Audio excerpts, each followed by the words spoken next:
All right, welcome. We are going to do a breakneck through you running your own Seder. I know it might sound somewhat intimidating or terrible being expected to be the Jewish authority and lead people on an inspiring night of redemption. Most people, tell me that you just, you read a little bit and then you start drinking the wine. Next thing you know, it's 9:30 and everybody's tired and passed out. So the goal of that is not to do that.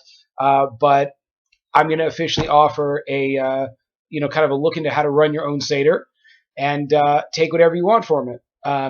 It's the Seder is in Judaism an unbelievably important mitzvah. It's a very important job. You are literally supposed to be reliving your time going out of slavery.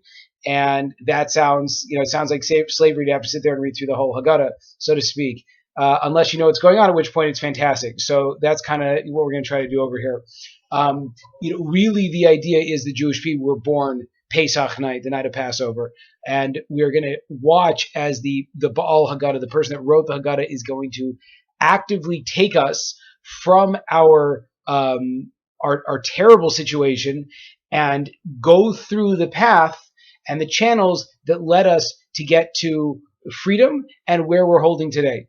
And we're going to break it into about 5-minute segments so that it's doable. And you're welcome to just check it out at your convenience and figure out what you want to include.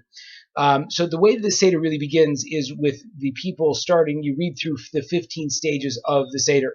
That's printed in your Haggadah. I will not reference page numbers because everyone probably has different ones, but most Haggadahs always start with reading the 15 chapters. The 15 components of the Seder.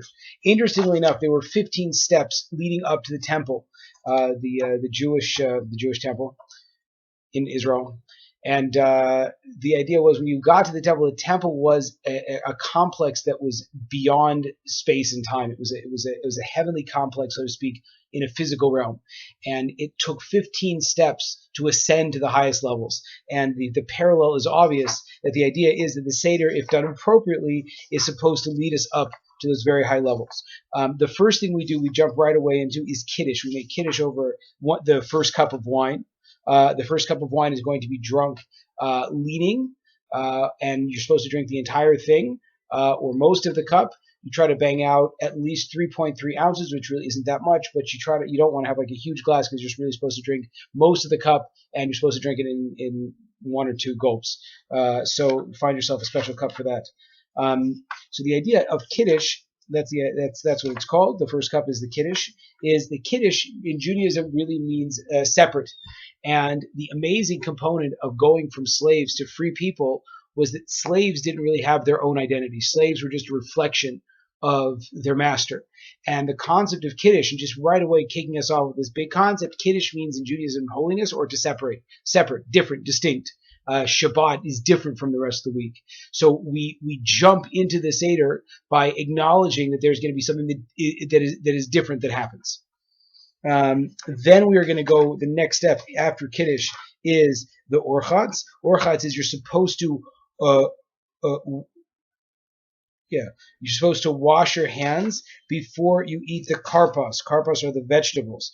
Now, the head of the house, someone's supposed to bring him a cup to wash in the water, in the basin to wash into, because the idea is that nowadays it's kind of like everyone sort of does this depending on how big your Seder is. But the head of the house is supposed to be, as a free person, he's supposed to be like royalty.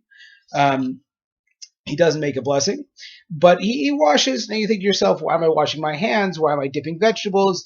And that's actually the entire point of the Seder. This point of the Seder is to acknowledge that something different is going on. Tonight is not a night like everything else.